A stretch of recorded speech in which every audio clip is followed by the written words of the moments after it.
তোমরা যে rubber stamp বানায় নিছো ডিসেম্বর 27-28 কি বুঝে আমার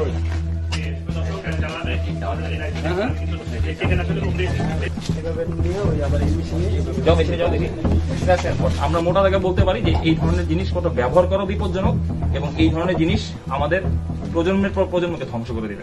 তোমরা যেগুলি প্যাকেট করতেছো তোমার কি কোনো কারিগরি প্রশিক্ষণ আছে? হ্যাঁ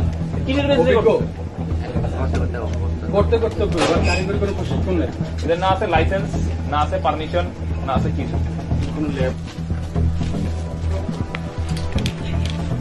একটা পদ্ধতি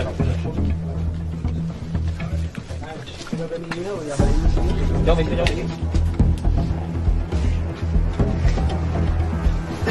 এই যে 2 টন সালফেট এই মালটা আসছে কয় তারিখে? সবগুলো রাখা হয় তো রাখছি কিছু নাই কেন? এটা তো মানে এটা ব্যবসা না, সরকারি অনুমতি আছে না, থাকলে তো তাদের সমস্ত বিল ভাউচার থাকার কথা নাই। ঠিক আছে? এগ্রো সার্ভিসেস বাংলাদেশ, তোমাদের কোম্পানির নাম এগ্রো সার্ভিসেস বাংলাদেশ।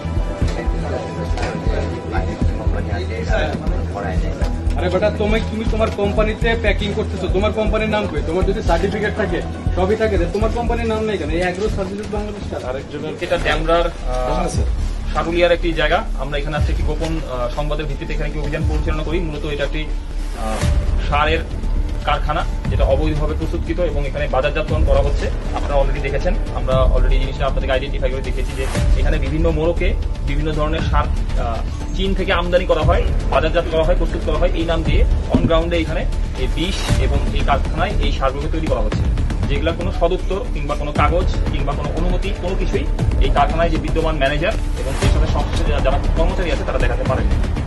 এবং এখানে যদি আপনারা একটু লক্ষ্য করে দেখেন যে এখানে বিভিন্ন কোম্পানির বিভিন্ন ধরনের আপনার প্যাকেটজাত দ্রব্য রয়েছে, যেগুলোর অনেক ঠিকানাই বাংলাদেশের না, আর্জেন্টিনা, ইংল্যান্ড, এবং এই বিষয়গুলো এখানে ছাপানো হয়। এই জিনিসগুলো মূলত এখানে তৈরি করা হয় এবং প্রান্তিক পর্যায়ে আমাদের বিভিন্ন গ্রামে যারা কৃষক আছেন, যারা কৃষিজমিতে কাজ করেন, তাদের কাছে এগুলো বিভিন্ন দেশের বলে উন্নত মানের বীজ, সার এসব বলে বিক্রি করা হচ্ছে।